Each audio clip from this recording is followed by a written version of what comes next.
வயிறு பசிக்க தான் செய்து கொண்டு வர சொல்லுதேன். மர்மோல என்னதே கூப்பிட்டியலா? ஆமா மர்மோல, எனக்கும் வயிறு பசிக்கு, என் மோளுக்கும் வயிறு பசிக்கு. கொஞ்சம் சுவாத்த போட்டு கொண்டாயா. இது இப்ப தானே இட்லி தின்னியா? அதுக்குள்ள கொஞ்சம் கேப் வேண்டாமாதே? அண்ணி கேப் இல்லாம அடிக்கணும், அப்பதான் நல்லது.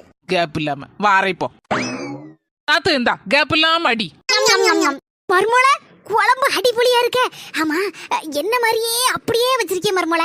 ஆமா அண்ணி, எங்க அம்மா கைமணம் அப்படியே உங்களுக்கு இருக்கு. தேங்க்ஸ் தே, தேங்க்ஸ் நாத்து. எம்மா அண்ணி மட்டும் ஒன்னே மாதிரி வான் கைமணத்துல வைக்காவமா. எப்படி யாதுன்னு சீக்கிரட்டை கேளுமா, அப்பதான் சொல்லுவா.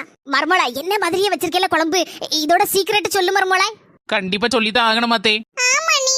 நாத்து போன வாரம் உங்க அம்மா குழம்பு வச்சிருந்தாவுல்ல, அதுல பாதி எடுத்து ஃப்ரிட்ஜ்ல வச்சிருந்தேன். இப்போ அதை எடுத்து சூடு பண்ணி கொண்டு ஊத்துனேன். அதான் உங்க அம்மா கைமணம் அப்படியே இருக்கு. இதுதான் கைமணத்தோட சீக்ரெட்.